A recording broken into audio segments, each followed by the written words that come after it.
to our staff, students, and special guests from SISB. Thank you for making time with us, and thank you, staff and students, for being very patient to wait for this. Actually, we have a few parents arriving from Chiang Mai. I heard about 20 minutes ago they just landed, but I think we'll make a start and they'll join in later. Today is a very special day for SISB. I think ever since I joined the school, I'm very concerned about parents who send their children to SISB, but a good number are making a beeline for some of the Thai universities. I thought it's time we bring in some of our very prominent young people who have embarked on their journey of education in international education, gone overseas, and back with us here to share with parents the many opportunities that await their children. So I hope this all present, whether you are staff, student, parents, guests, I hope you will find this conference especially useful for you. Do jot down questions as you listen to our speakers later on, and so that you can ask them. I think take this opportunity to have your questions answered. We are very happy today to have a very strong support from our CEO, Kun Calvin, and our admission director, Kun Wilawan, and many of our key personnel who are here as well. So I think without further ado, I'm going to start. But before I get the speakers up, I just want to share with you a few thoughts. You may or may not know, there are various rankings of universities in this world. QS ranking is quite popular amongst Asian universities and Asian countries. And of course, there's a Times ranking. And this is just the information I picked up from QS ranking. And you can see that our best university in Thailand, you need to know, in terms of world ranking, occupies a position of 245. As far as I know, looking, even though I've only spent a few months here, I see a lot of potential in each one of you, my students. So I want to take this opportunity to tell you, there's a big, big world outside Thailand, and you may want to consider some of the universities. You may go to the best in our land, but I feel because of your potential and your ability, you deserve a much better university that's out there for you. So I hope you will consider all that you're going to hear today, all right? And find out more information. Mahidol is ranked 334. This is another popular university you apply to. And of course, the next one that I know you would like to go to is Thammasat. Thammasat, according to Times, I think is ranked 1,156. In QS, it's more than 600. So think about that. If you have the opportunities to get to a much better top 20, top 50, top 100 universities, would you not want to consider? In terms of, there are various key factors that have been used in the ranking of universities. Okay, the QS World, as I've mentioned, this shows to you, I'm using this for Chulalongkorn, our best university. QS World University ranking is 245, all right? And you can see that in terms of some of the courses, engineering, they are ranked, all right, number 51 by subject to 100. In terms of amongst Asian universities, Chulalongkorn ranked number 50. And in terms of graduate employability ranking, very important. No point going for your course of study, you come back and you can't find a job. Okay, so in terms of Chulalongkorn, the ranking is 251 to 300. So you can see the overall scores there and the alumni outcome. And I won't comment on that, just to show you that in terms of popularity, I'm afraid even our top university is not enjoying very high accolades. I put down here again a few universities here. Some are in the top 20 ranking. NUS is 15. I think Berkeley is 27. Melbourne is ranked 41. And then Chulalongkorn. There are many factors here I put here for you. when the QS rank university, they take into consideration very key factors, many key factors, and the overall score is calculated based on each of those factors. We have been given different weighting. For example, academic reputation is the most important, okay, 40%, okay, of the total QS ranking. And you can see NUS achieve 100, means out of the 40%, they achieve the full score.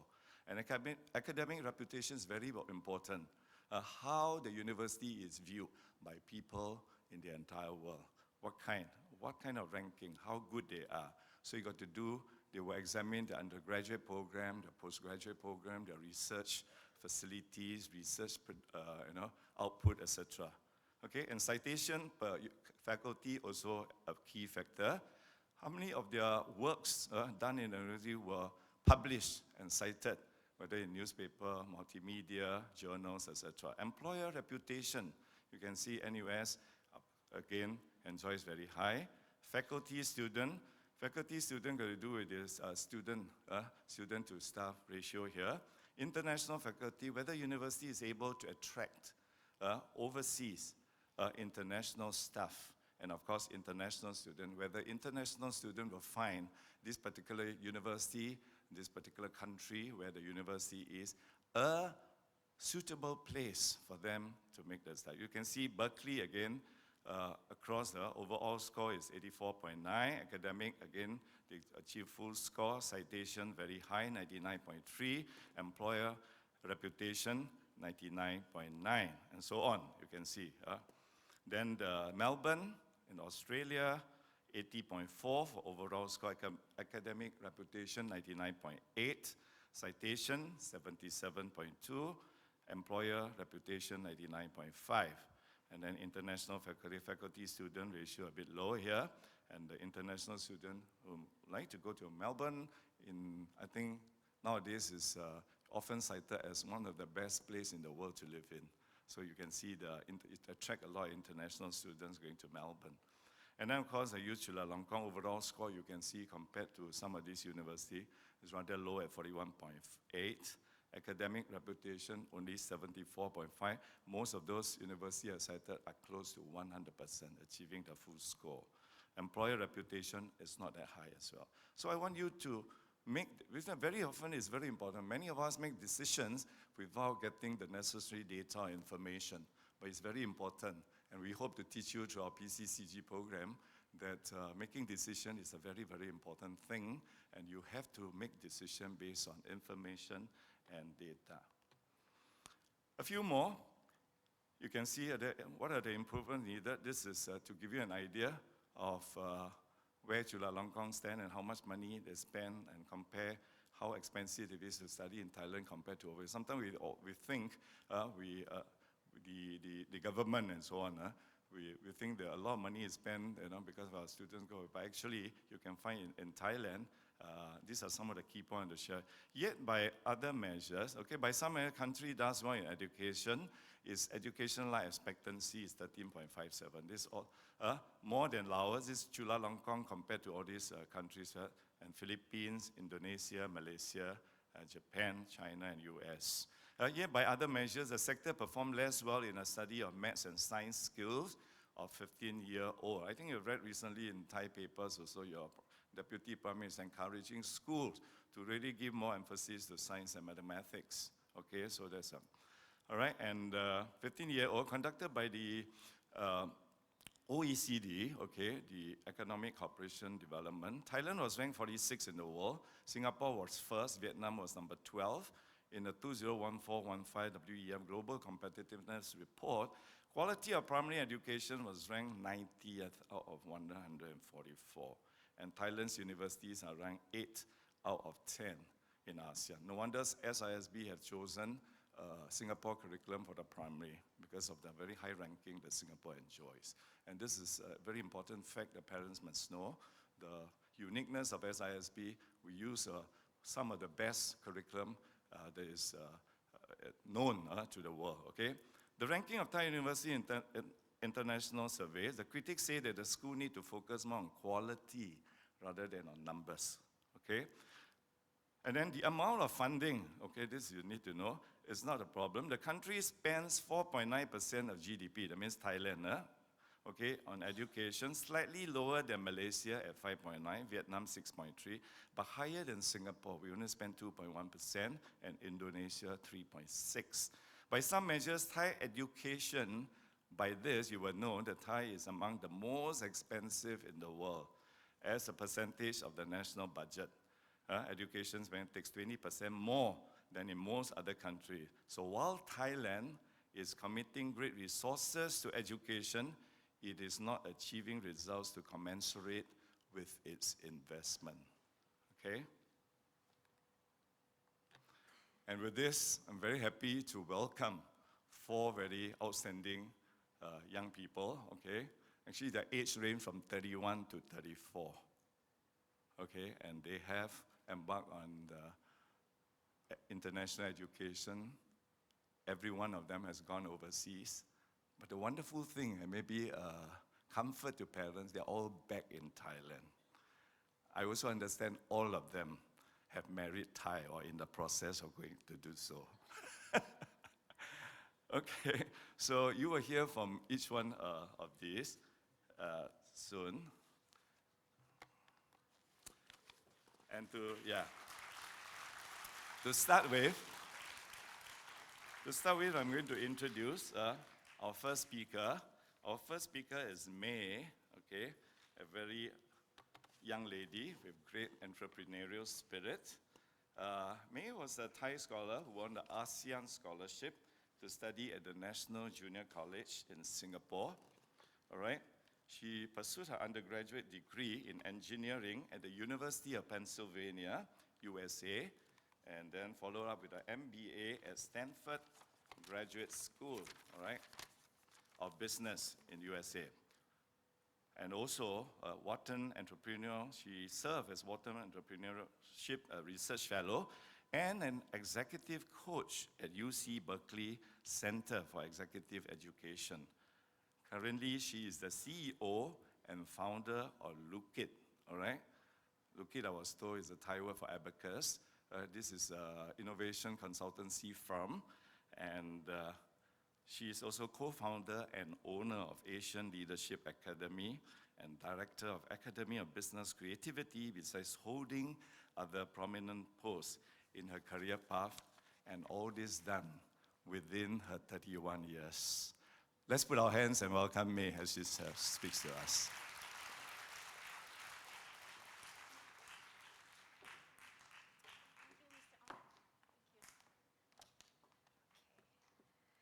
I need some time to bring up my slides, so just give me a second here.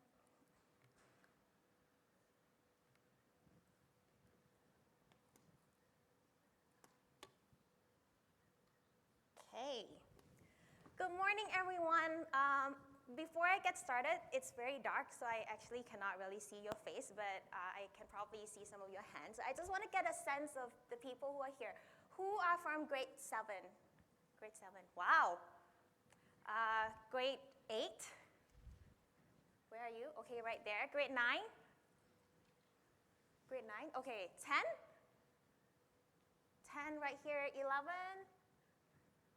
12?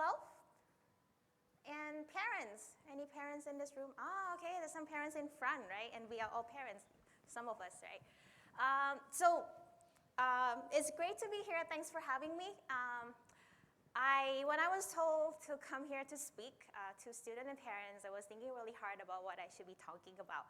And trying to put myself in the shoes of some of you here, my younger version, 15 years ago, trying to figure out what I should do, which college I should go to, which career should I pursue. I thought it'd be interesting for me to share with you a bit more about my life and some of the things I wish I knew when I was at your age, trying to figure out the next step of my life. So what I wish I knew, I would like to start off first telling you a bit more about my journey, and that won't be a high-level profile of myself, but perhaps more about the details of my journey and some of the important decisions that I have made in my life, right? So a lot of people, and I think a lot of you here don't really know what you would like to do in the future, right? But I wasn't like you. I was very clear when I was in grade 6, even younger than some of you here, right? That I wanted to be a doctor. It was so clear. I love listening to people. I love listening to their problems. So my dream was that I would like to become a psychiatrist, right? Grade 8, I was so determined that I would like to go to med school. So that has always been the plan, right? I wanted to be a doctor. So I received a scholarship from the Singapore Ministry of Education and was spending the last 2 years of my high school in Singapore. I was doing A-levels, working really hard on the SAT, and then I went to Penn for my undergrad, right? Because I was doing a pre-med, what does that mean? I was basically trying to, finish a 4 years of school, and my plan was that I'll apply to med school after my 4 year of undergrads. As a bioengineer major, to my surprise, I was working with a lot of chicken, right? I go into the lab every day. My work involved around, like working with chicken skin, chicken bones, and that's all I did, right? Working with chicken, working with tissues, working in the lab with test tubes. And to be very honest, I really hated it, right? I wasn't really happy with myself. I was stuck. I didn't know what to do because I was 2 years down in college. It was my sophomore year. I thought med school is what I wanted to go. Then at that point, I really hated biology, and I figured out that maybe that's not something that I wanted to do, right? So what did I do? I started looking sideways, right? So at Penn, there's engineering school. That's where I was. Then there's also a nursing school. There's a liberal arts college. There's a dental school. And then there's this very, very cool school right next door, and it's called the Wharton School of Business, right? It's cool because at that age, the Wharton School is probably one of the top business schools in the country, if not the world, right? And people who got internship in their second years, you look really cool on campus if you told them that, oh, hey, I got an internship in investment banking, right? I'm going to be working in New York this summer. So if you get an internship in investment banking, you look really cool. So that's all that I know, right? I had no idea what investment banking was really all about. I just know that if I got an internship in investment banking, I would look really cool on campus. So I told myself that I would try investment banking over one of the summer. But the problem I had was that I have been working with just chicken and chicken bones, so I have no idea about financial statements, accounting whatsoever, so that's really new to me. What did I do? So I started trying to get myself more into the financial world. So I read up on, corporate finance for dummies, finance and accounting for idiots, pick up, some technical interview guides and read up on my own, and then through a lot of sweat, with a lot of tears, I fortunately got one of the internship at one of the bank in Singapore called Credit Suisse, right? And then I was later on offered a full-time position there, and then I also moved on to do equity research at another bank called JP Morgan at the office in Hong Kong, right? So from a bioengineer person, from someone who wanted to become a doctor, I became a finance person, right? Very into finance, right? Wearing suits every day, going into the office. And then, because my undergraduate degree is not in business, and I was pretty much doing business, so I thought it would be important for me to actually get a proper degree in business. So I applied to business school 2 years after I was doing investment banking. So I went to Stanford for my for my B school, spent 2 years there. And it was at Stanford that I found another important turning point in my life. I realized that I loved being an investment banker, but I didn't really, wake up in the morning and wanted to go to work. I enjoy talking to people when I do banking, but the interaction with them through numbers isn't something that I was very passionate about. I really want to understand people, understand their life, have some more interpersonal conversation with people that I work with. And I have a great opportunity to spend some time at a small school within the Stanford campus called the Stanford D School. And it's a school that uses the process called design thinking as a tool to empower different organizations to innovate, come up with new products, come up with new design, and then they use it in the social context as well, right? So I spent 2 years there alongside my business degree, practice design thinking at Stanford D School. I was so passionate about taking it back to Thailand. Surprisingly, I thought that spending more than 10 years in overseas would make you feel like spending the rest of your life overseas. But for me, the longer I spend outside of Thailand, the more I feel like I wanted to come back. So I came back in 2013 and started my own company, actually 2 companies. So one is called Lookit, like Dr. Ong has kindly introduced earlier. It's a consulting firm that introduced the process of design thinking as a tool for companies to innovate and come up with new products and services. So our clients are like hospital, banks, telco companies in Thailand and in the region. And I also have another social enterprise called Asian Leadership Academy. What we do is, we teach design thinking to students. We do youth leadership camp, like working with also social enterprise. And some of the work also touches on social innovation, like we work with slum community in Thailand, right? So this is something that I'm really passionate about. This is what I do now, and I'm very excited about, like waking up every day, talking to my project partners, and design thinking workshop for a lot of the companies that I'm working with. And actually, at this point in time, I actually feel like I'm reaching another important turning point because last year I became a mother, right? I became a mother, and I'm very proud of this slide. So I had to make sure that I have this slide on, right? So he is turning 14 months on Sunday. He's actually joining the SISB family on Thonburi campus next January. But being a mother also means that I need to make another twist of my plan, right? So it means incorporating him more into my lifestyle, maybe do something more that would allow me some flexibility to be with him.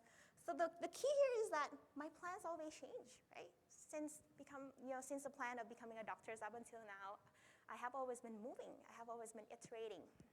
Now, the theme of this entire session was pathway to success, right? Pathway to success. This is what we all think success looks like, right? But based on my experience, I think success, the actual path of success is like this, right? It's very messy, and you need to understand that this will also be your path to success. It'll be very messy, it won't be as planned, and you just have to experiment along the way, right?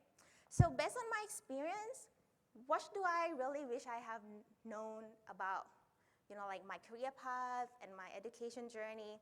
I think there's 3 key takeaways that I would like to give to everyone for this particular session that I have before the Q&A. The first advice that I have for everyone is that it is very important to challenge yourself, right? Be adventurous.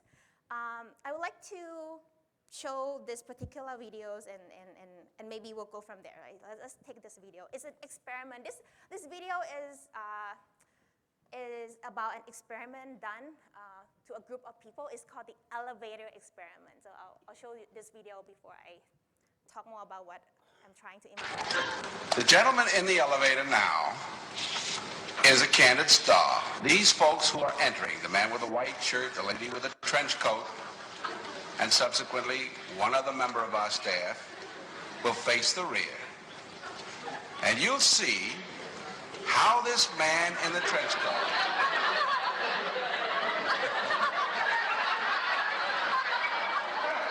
tries to maintain his individuality, but little by little,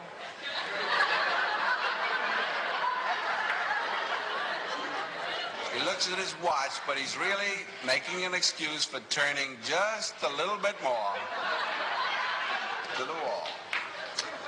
Now we'll try it once again. Here's the candid subject. Here comes the candid camera staff, 3 of them at least. And this man has apparently been in groups before.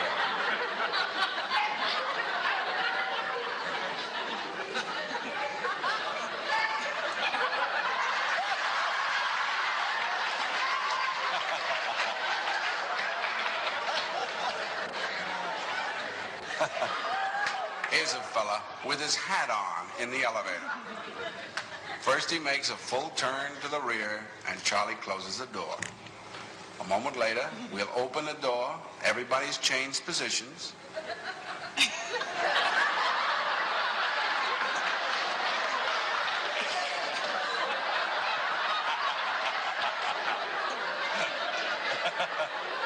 Now we'll see if we can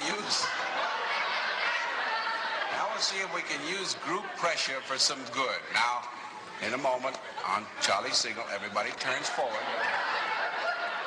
Notice they take off their hats. And now, do you think we could reverse the procedure? Watch.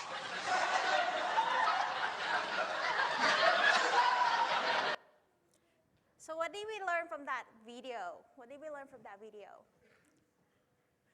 It's so easy to get influenced by people around us and just follow what people think, you should be doing, right? Be it, maybe not just people, but, like industry trends, what's happening around the world. And sometimes we tend to see what other wants us to do rather than hearing our own voices, right? So in being adventurous, my first advice, I really encourage everyone to think. You don't have to share it with me. You don't have to share it with your friends. Maybe just spend some time thinking about this by yourself, right? What would you do if you do not have to care about these three things, right? If you don't have to care about money, if you don't have to care about your capability, whether or not you can do it, because that's something that you can always learn, right? And most importantly, if you don't have to care about others' opinions about what you're trying to do, if you don't have to care about these three things, what would you do, right? Maybe you might want to be, a dancer. Maybe you might want to be a singer. It need not be your full-time job, but it can always be your hobby, right? But try to think outside of the comfort zone and challenge yourself to think beyond what's limiting you currently, right? So that's something that I really want to challenge you. If you think about my life, I think my key important turning points are all when I really jump out of my comfort zone. When I step out of bioengineering to go into the bank, when I quit my banking job to start my own companies, when I decided that, hey, maybe right now I would, do less of my work and spend more time with my kids. So that's all important decisions they have to make, right? You have to jump out of your comfort zone. Why? Because the magic really happens outside your comfort zone, right? You won't feel safe, but that's where you learn, right? I think that's one of the key takeaways that I really want to share with everyone. Now, my second advice is that it's very important to be well-rounded and pick up transferable skill, right? A lot of you here will be applying to college and later on to different companies around the world, right? What does school really look for, right? What do they look for? Of course, they want something who is very good at school, right? If you are doing really well in school, you probably have a better chance to get into the top university. That's something we all know, and sometimes it's a given, right? Grades are important, SATs are important, but also very important is the personal side of your life, right? What do you do outside of class, right? It's very important to explore, do a lot of things, but explore with focus. Have both the width and the depth. You could be doing clarinet, you could be doing tennis, you could be doing community service, you could be doing debate. You could have a variety of activities and make sure that you have some depth to some of the things that you do, right? Maybe you are, like the president of the tennis club, you compete with inter-school tournament. Have some depth, not just, serve as a member, community service, maybe you spend some time doing projects in the Maldives, but try to have both the width and the depth of the level of involvement that you have with some of these activities, because that's how you really learn, right? Don't spread yourself too thin and don't just focus on one thing, because this is the time that you should explore as much as possible, right? At the same time, if you talk about getting into the company that you wish to join as an employee, what do they really look for, right? You think back about the time when I was trying to get a job in finance and I was reading up all these different skills, what I really learned was that all these different skills can be learned on the job, right? But the thing that will be with you and will make you valuable for your companies and also for maybe in business school and some graduate school as well is what we call the 21st century transferable skill, right? What is it? It's Leadership, critical thinking, communication, problem solving, adaptability, decision making, time management, and how you deal with people, right? You get that not just by reading books. You do it through activities. And if you can show it to the school you're applying to or companies you're applying to, you're more likely to actually get the job because that's something that is really valuable and it's become part of your attitude and personality, right? So it's really okay if you're going to be doing something that is not related to the degree that you get, because that's what I did. And actually, 75% of the undergraduate students in the US go into the field that is not related to what their degrees, what they had graduated with from, like their undergraduate program. So it is never too late to do something different, right? I have seen people at the age of 67 who started new startups. So it's totally fine because life is about learning and iterate throughout the journey, right? And then my last advice for everyone is that it is very important to have growth mindset, right? What is growth mindset? I have one book that I would recommend everyone in this room to read if you have not read it already. It's called Mindset, right? It's written by a professor called Carol Dweck at the Stanford University. Carol talks about two different kinds of mindset. She said if there's a problem, there'll be two kinds of people who will look at it from a very different angle, right? One type of people would have growth mindset. What is growth mindset?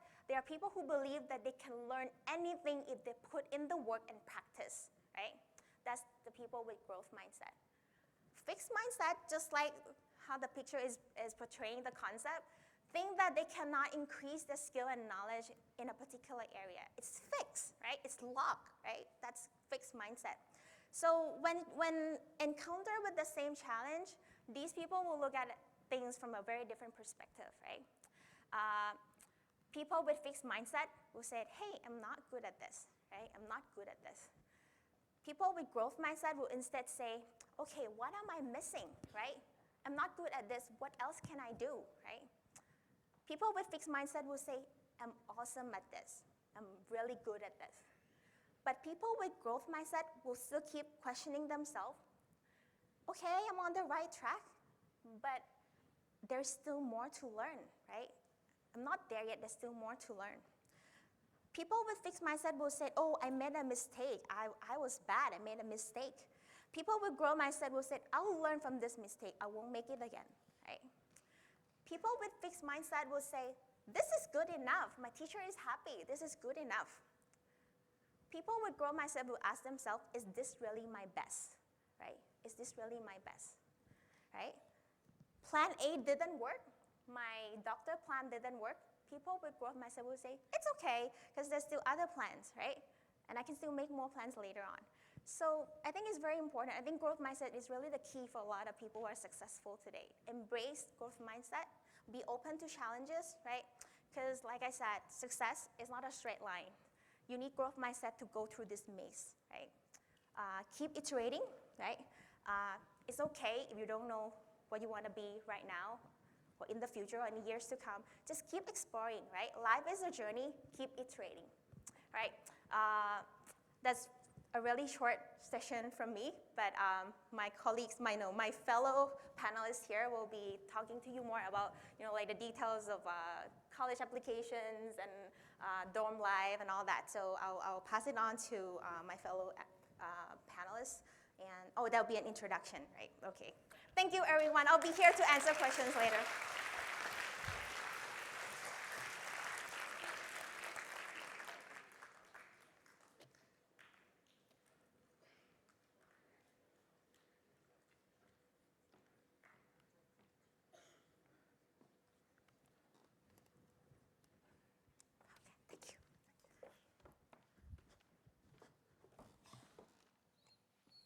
Let us again thank May for her wonderful sharing.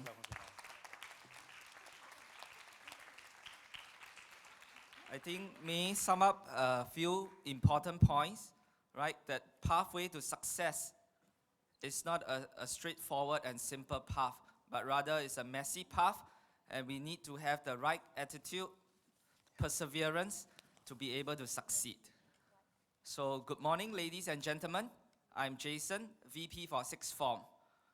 It's a great pleasure for me to introduce our next speaker, It, who is going to talk to us about international education he received abroad and how it helped in his career. He is a Thai scholar who was awarded the ASEAN Scholarship to study at Anglo-Chinese School Independent and Anglo-Chinese Junior College in Singapore for his secondary and tertiary education, respectively. He pursued a degree in actuarial studies at one of the world's top universities, Australian National Universities. He worked in multiple roles across financial service industries. He was a consultant. He was then a CEO. And later on, he was also the chairman of the ASEAN Congress and holding other key positions in his career arena. So let us warmly welcome It for his next sharing. It, please.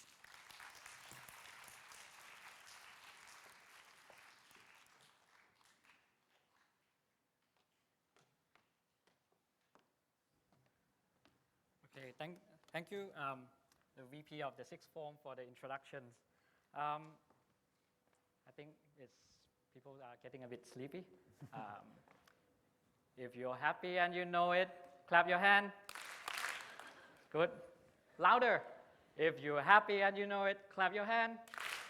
If you're happy and you know it, and you really want to show it, if you're happy and you know it, clap your hand.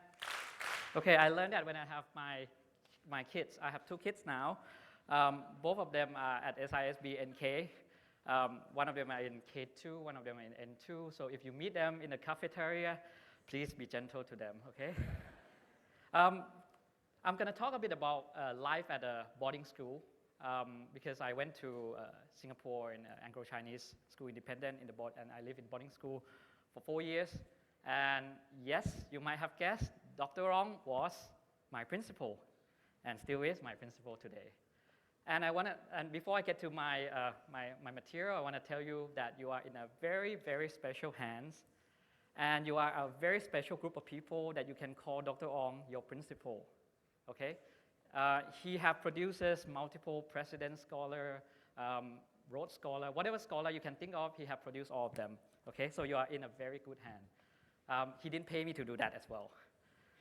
Now, my journey is a bit different from May in the sense that I know what I want to do a bit earlier than most people. But having to say that, I have to go through a bit of a journey to find out about that as well. I came from a doctor family. Again, another doctor. Any one of you have parents who are doctor? Raise your hand. Any of you? Poor you. Okay. Good. The thing is, my families are all doctors, biologists, and all this. So since young, I knew, not that I knew, but I knew that people want me to be a doctor. And when my sister is not going to be a doctor, I knew the pressure is on me. I went to ACS. One of the great things about ACS is they put you in a different career opportunities. So I went to an internship program in a doctor, Tan Tock Seng Hospital. The nice thing about that is I learned about myself that I don't like to be around sick people. And you know what? Don't be ashamed. Some people have different preference. Then the next choice, when you are already on the path to become a doctor, is then you become a biologist or biochemical or bioengineering. So what I did was I did another internship. That's when I was, I think, 16, 17. I did another internship at one of the research center. I think it's one of those places, I forgot what it's called, but it's a disease control center where when you have a new plant or new whatever biomaterial coming from overseas, you have to test whether that particular biomaterial is toxic or not, or does it have any diseases that might infect the local populations. I did that for 2 months. One of the things when you become a biologist is you can't talk to people because you're in the room. And you literally cannot talk to people because your saliva might contaminate the material. So I knew I like to talk to people. I don't want to be that. One thing I know about myself is I'm really good at maths. I mean, I'm not just normal good, I'm really good, okay? I went to competitions, I win competitions and all that, so I know that. But when you're good in maths, and you are in a Thai family, what do they tell you you can do?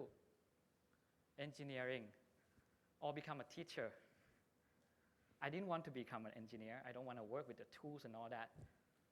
So I went to ask one of the teachers, I can't become a doctor because I don't like it. I can't become biologist because I like to talk to people. I don't want to be engineer, so what can I be? So I went to different conference, something like this, and then I went to career choice. I went to other type of conference. Then I went to one career fair that Australian university come over in one of the hotels in Singapore. And actuarial, anyone here know what is an actuarial or actuary? Anyone of you know? None of you? Oh, there's one here, okay. Okay, any one of you are good in maths? Raise your hand. Raise your hand, good in maths. Maybe you get an internship next year. Yeah, I saw a few hands. Maths teacher, raise your hand. Maths teacher? Yay, here, okay, good. Here's what a lot of people don't know. I figure out there's another career. You know why? Because actuarial, AC, is at the top of the list. Why is it at the top of the list? Because it starts with A. The next one is accounting. So I saw this name, actuarial. What is it? I almost say something wrong. Okay, what is it? So I went Googles, I went to learn about it. So basically, actuarial, the word that your VP could not pronounce, actuarial is a science that using mathematics and applied statistics to solve real-world problems. So where do we get hired? In an insurance industry, in the financial service industry. Think about it. Insurance, anyone know what is insurance? Do you know what is insurance? Do you know what is in insurance? Form 6? Okay, when you die, you get paid, right? So it's basically a risk management tools. So for example, if your parents have an insurance, life insurance for example, if they pass away or if they could not work, insurance company will pay you, not them, okay? They will pay you.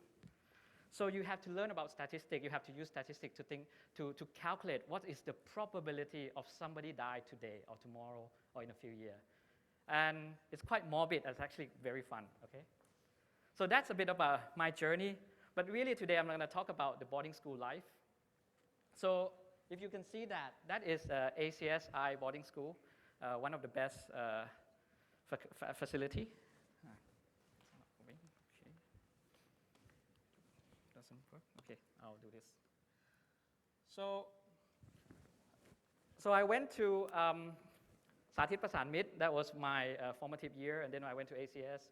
Then I went to Australia, and then I worked with those companies either as a consultant or as their CFO or as their chief actuary. I'm also a member of a Society of Actuaries of Thailand, so if you want to be an actuary in Thailand, you have to talk to me. I am the chairman of the Asia Actuarial Congress. I'm part of all these different societies. But really today, let me just show you a little bit about what is ACS. So you see the big football field, and it's actually a rugby field. On the left, on the right, on my right, on your left, that is ACSI. And the boarding school is that little white and blue houses around the swimming pool area. And Dr. Ong decided to buy a piece of land next to it and then create another school called ACSI IB. That is basically an IB school for ACS because ACS has secondary 1 to 4, and then we have to go somewhere else. At that time when I was at ACS, there is no IB school yet. It was the year that Dr. Ong started building IB. So Dr. Ong bought the land next to it. And behind, that's NUS. So imagine a school in Thailand that is next to Chulalongkorn. That is the type of school that ACS is. So that is our auditorium. We have 3 of these, right, Dr. Ong? So each one can carry about, 1,800 people. That's our classroom. It's pretty simple. today I'm going to talk about boarding school, okay? And this is a typical boarding school timeline for a timetable for most of the boys, because it's a boys' school, so we only have boys. So we wake up about 6:30, and then we have breakfast together with friends, and then we have school time all the way until about 2:30, and then we have our CCA. Each one of us can select as many CCA as you can. I'm a nerd, so I did choir. Any choir people here? And then after that, about 4:30, you did your sport time, you do your own thing, and then you have dinner time. And dinner time is quite special because teachers who teach you in school actually living with you in the boarding school, and they have the food and they eat with you at the boarding school together. So you're actually eating the same food as the teacher. So if it's not good, the teacher will complain first. Then the next one is what we call prep time. Prep time is very special. I'll tell you a little bit more what it is. And then snack time, we have another snack, and then bedtime. So that's sort of the breakfast venue that we have. If you think Harry Potter, a little bit like that, but we have plastic chairs, so that's the main difference. Otherwise, it's the same. And this is the same hall that we use to do any activities that we have. I'll tell you a little bit more about activities. And then that's our room. It's very small, tiny. But one of the interesting thing about being a boarding school, boys or girls, what I have found is, and I share with this with Palm, is we become so tidy in our life. And because we live in boarding school will force you to move room and live with different people every single year. So I lived there for 4 years. I lived with different people all the time, until the last 2 years that we are a bit older, so they put us in the sort of older boy rooms. Otherwise, you will live with younger boy, older boy, you all mix together. And you learn not to keep so much possessions. And parents, if you send your boys or girls to boarding school, this is a way for them to learn how to tidy up their own bed, how to keep their stuff, and how not to have so many stuff, because next year you have to move to another room. So this is really stick with us. Why I talk to Pom about this is we got married, and we found out that the counterpart that didn't went to the boarding school don't behave the same way. And we had quite a problem trying to persuade them to be more like us. But that's something you have to learn when you live with another person. And because you did have the experience of living with other people when you are in boarding school, you're more able to adjust with your loved one. And okay, I know parents, this is a little bit early to talk to them about this, but when you grow up, when you get married, you live with someone, it's not the same as when you are dating them, okay? So just make sure that you're able to adapt. And this is prep time. We all each got a table, a desk, and we can keep our stuff there. And this prep time runs about 7:30 to about maybe 9 or 9:30, around about 2 hours. What we do in prep time is basically we go to study. So in the whole day that you spend having, you spend eating, you spend studying, you spend doing sport, doing CCA, and then the last part of the night you do studying. The good thing about this is this habit stick with you. If you live in boarding school for 4 years, every day, 7 o'clock, you have to study, you will study. And what happens is, once you go to university and you go abroad, whether it's US or wherever you want to go, there is no more prep time. Nobody is going to come to you and say, you have to sit down here for 2 hours and study. However, the habit that you have for the past 4 years of studying at 7, it will stick with you. And then it will stick over after that as well. A little bit more about actual profession so you understand. Do you know that if you want to be anything, not just actuarial, you have to take exam after university? For example, if you want to be accountants, you have to take 3 exams to become a CPA. If you want to be a financial analyst, you have to take what they call CFA, Certified Financial Analyst. That's another 3 exams as well. And whatever profession, career that you choose, you have to learn more and you have to take exam after university. Actuarial is the worst of all because we have 15 exams. So I ran through 15 exams in 2 years thanks to my prep time habit. Other people takes about 10 years. I took 2 because of this. Most people, once they graduate from university, they think this is the end of learning. But it's not. It's actually the beginning of your journey of learning. What I did was, instead of going out, have fun, I start earning, I start having money. Instead of going out and spend all those money, I spend time at home studying for 2 years, and then I finish it. So this is the really good practice. When you live in a boarding school, one of the things that I like is every single month, your teachers will have to come up with something interesting. So they have hawker fair, so they get all the hawker store to come to ACS. You have sort of like, if you, actually I'm not sure whether this generation know what is Harry Potter. Do you know what's Harry Potter? Okay, you know, right? Okay. I was growing up with Harry Potter, so I don't know whether you guys are growing up with Harry Potter or not.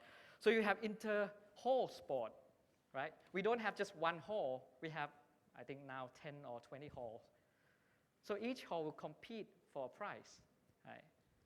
And we have inter-school and inter-hall sport. One of the really good things about ACS boarding school is what we call high table dinner. This is to teach young boys the manner, a table manner. How have you been to a 5-star restaurant? It's not the same as when you go to the normal restaurant. There's so many forks, so many spoons, which cup to use. And what the boarding school will teach you is they'll hold a big high table dinner, and you have to react properly. You have to know which fork to use, which spoon to use, how you dress. You have to always wear tight suit, proper shoes. And that kind of skill will stick with you. So next time after graduate, when you go to a business lunch or dinner, you know what to do. We have what we call international night. This is one of the most interesting things because different nationality will come out with different performance. We don't have a smartphone back then, so we didn't have a video. But what I know and remember is all the teachers, even long after we graduate, whenever we met them again, they always remember you. Hey, I remember you acting on that international night, and I remember Thai was the best. Dr. Ong can confirm. But at the end of the day, it's the friendship that you make in the boarding school that really lasts for a long time. So on the left, that was one of the owner of the largest shopping mall in Surabaya. It's a small city in Indonesia. And on the right top, he's an Indonesian, went back to Indonesia, studied doctor. He studied doctor, but he became a pastor, a Christian pastor, because that was his calling, not doctor. He always knew he wanted to help people. That's why he became a doctor. But being a doctor doesn't help people enough, so he became a pastor instead. On the right, that's one of my best friend, Tommy. He's another Thai.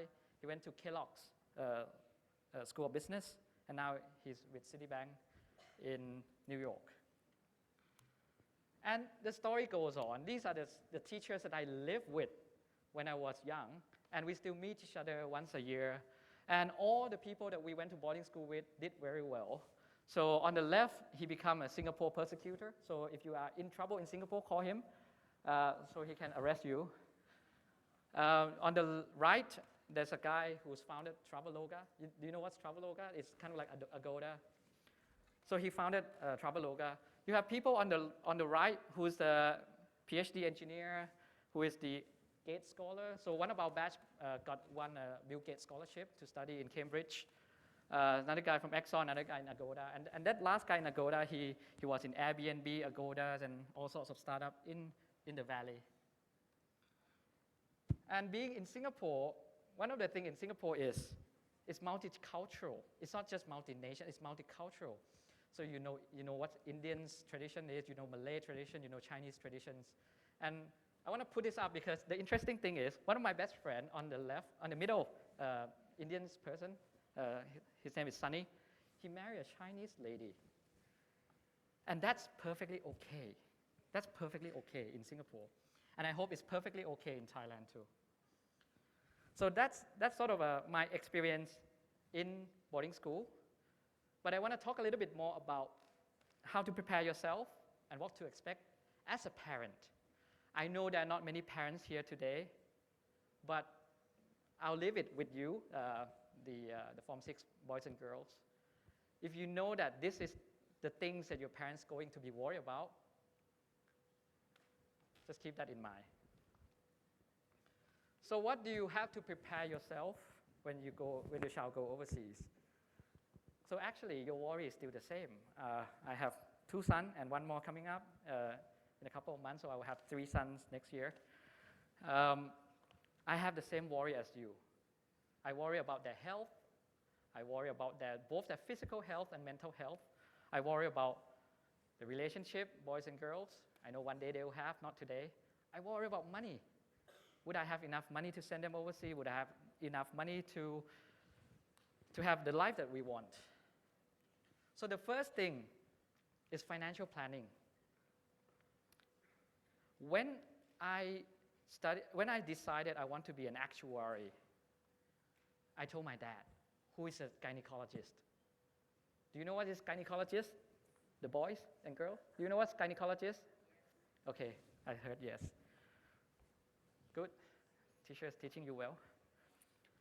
So my dad is a gynecologist, a very traditional gynecologist, went to Chulalongkorn, went to Triamudom, all that. So he doesn't know anything about financial service industry. But he's open. He's open. Because the first thing I told him is, I want to be a music video director. And then he said, banged my head and said, think again. I'll say, okay, fine.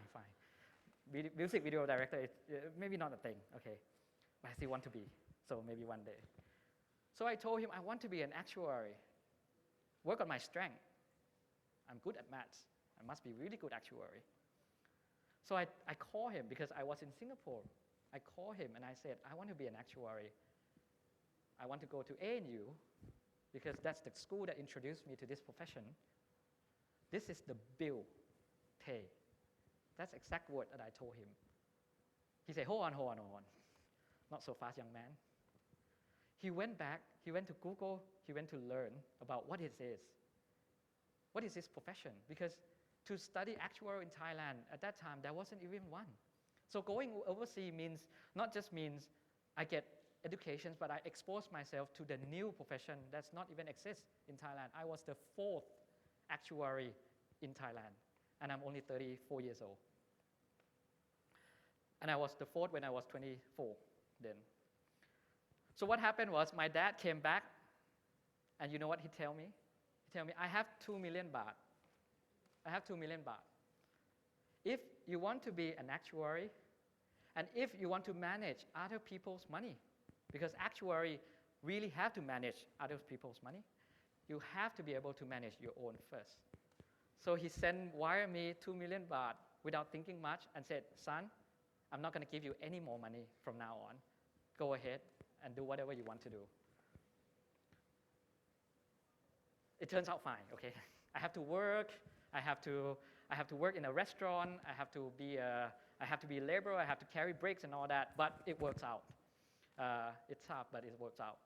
But the fact is, there are so many cases of such thing happening that parents, maybe thinking about FX rate is better today, so let's just transfer the whole thing to kids.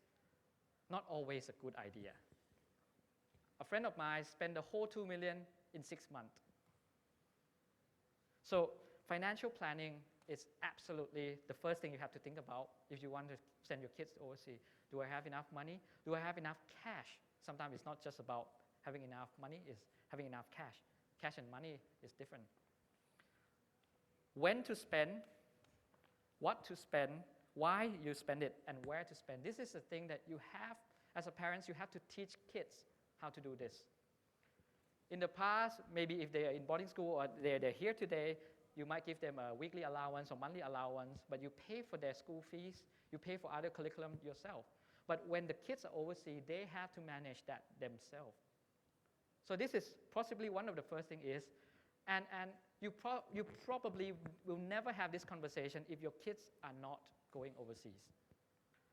You have to get them down and really have a serious talk about how you spend money. And you have to think about how much should I send them every month? How much should I do that? Nowadays, it's a lot better because there's such thing as internet banking. So you can open an internet banking and manage that for your kids. But this is a good learning experience. So first thing, prepare the money and financial planning. Second thing is your health, your kids' health. When you are here, if they're sick, you bring them to the doctor yourself. They know that you will always take care of them. But when they are overseas, you have to teach them to know when you are sick. And how do you go to hospital? What do you do at the hospital? We might think it's simple, but for the kids, should I pay first? Should I pay later? Should I get the medicine and then pay? Should I pay and get the medicine? How should I talk to the doctor? They don't know, okay? And one of the things that is important is know when you are depressed. Because when you are overseas, you're not with your parents. You have to know when you're depressed, and you have to learn how to deal with it. And parents, you have to know when the kids is stressed out or depressed. Information about hospital and insurance, you might have to work with that with you. I was lucky enough that I spent the whole time without having to see a doctor. Now thinking back, if I have to see a doctor, I actually don't know where I should go. I did have a health insurance, however. The last thing is alcohol and other stuff, smoke, all that. Let's be frank here. When the kids go overseas, they'll be exposed. Whether they take up or not, that's another thing. They'll be exposed to these things. How do they deal with it? Especially if you send your daughters overseas. How do they deal with alcohol? How do they deal with peer pressure? I don't have the answer, but what I know is you have to prepare them for this. Be open-minded. And I say this to both parents and students. Be open-minded on career choice. You might send them for one thing, they might like something else, and then end up with something else. Be open-minded. School and major, be open-minded about that. Be open-minded about friends. What kind of friends do they hang out with? Be open-minded about the girlfriends or boyfriends or partner or whatever you call that they choose. Be open-minded, right?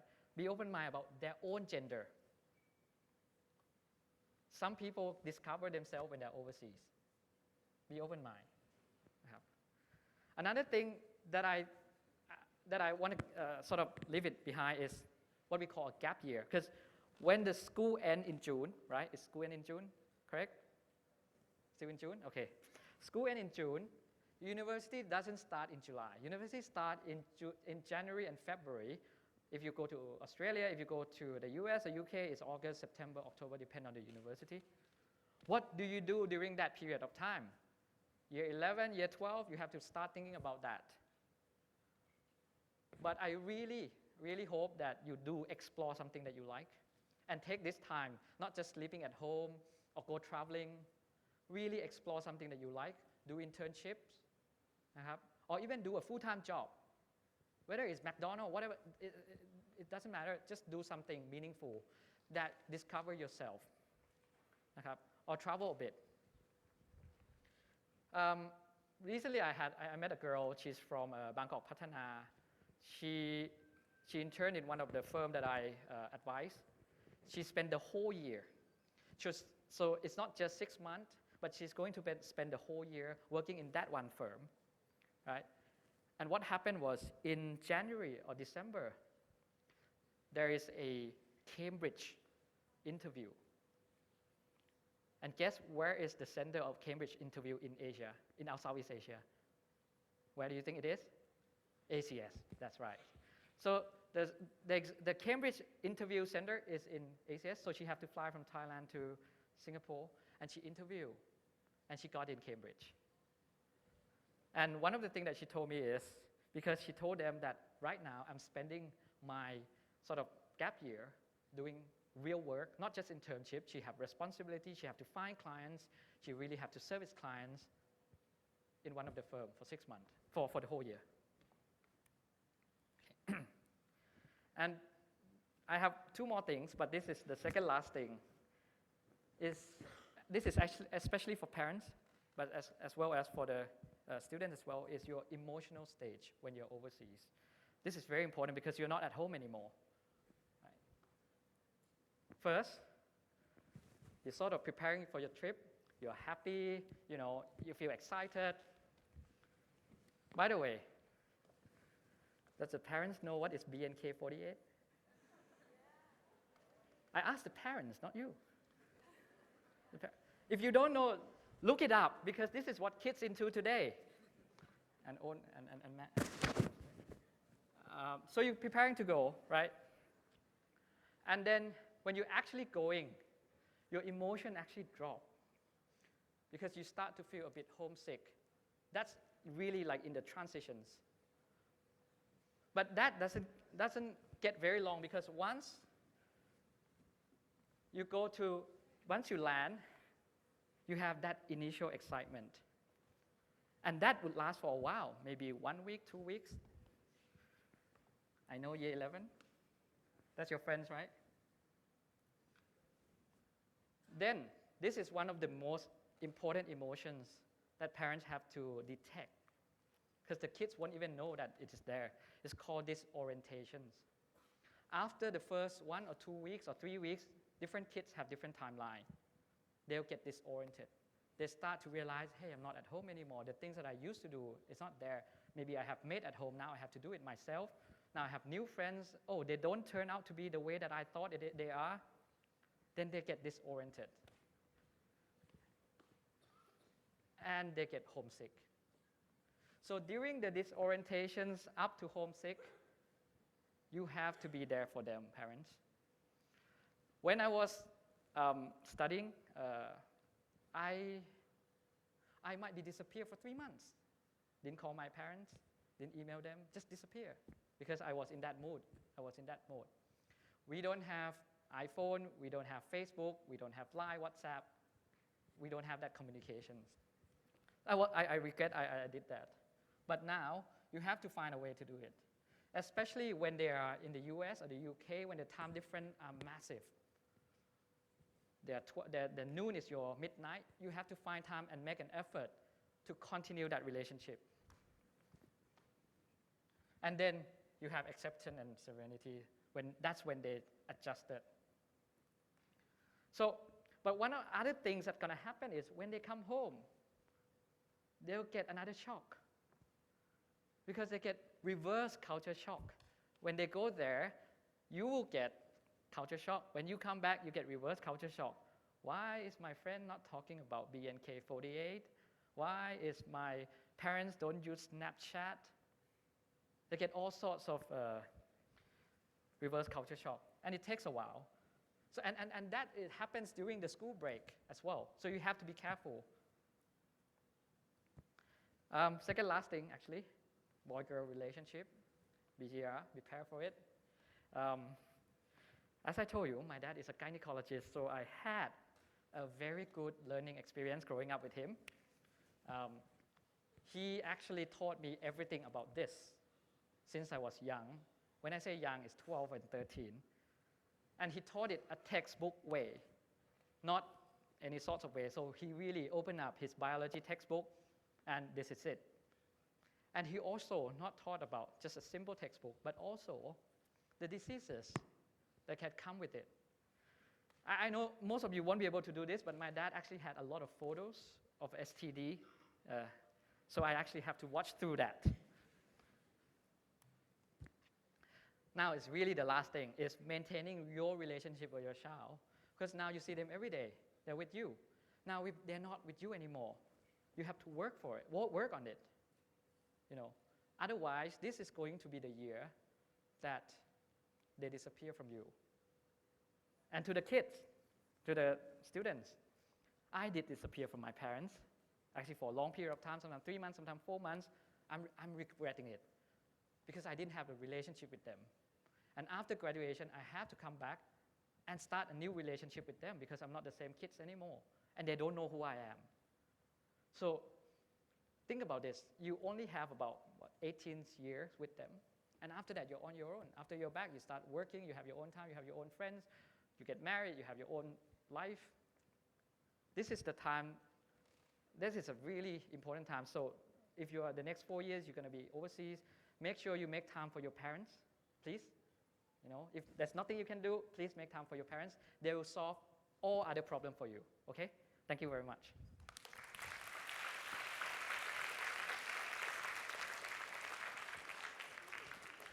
Interesting, huh?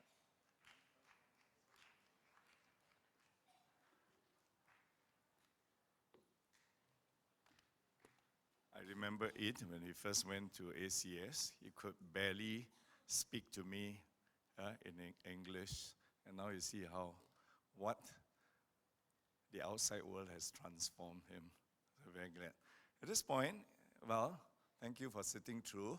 At this point, it's time to have a break. I'm going to ask my DM, Rhonda, to come and tell you. The break and Rhonda, come up here and tell them, All right, so thank you for staying. The next session, part 2, will be equally exciting. All right, so I'll let Ronald to tell you what time you go for we have prepared your usual snacks for students and teachers. Go back to our PU2, have it, and then come back here later. I'll let Ronald tell you what time to be back. So we'll have a break, and we'll try and resume, okay? If you can be back by 10, all right? Then I'll ask Ronald to dismiss your orderly by 10. So far, in the morning, we have covered 2 big continents, okay? North America and Australia. All right, then next, we are going to look at the continent of Europe, all right, in the second half, and we will get to listen to the other speakers. So now I hand to Ronald to just send them off. Okay, thank you, Dr. Ong. Okay, let's give a round of applause to our panelists so far. Okay. Okay, and we'll let the guests of honors, our VIPs, to go out first, and the parents as well. Parents.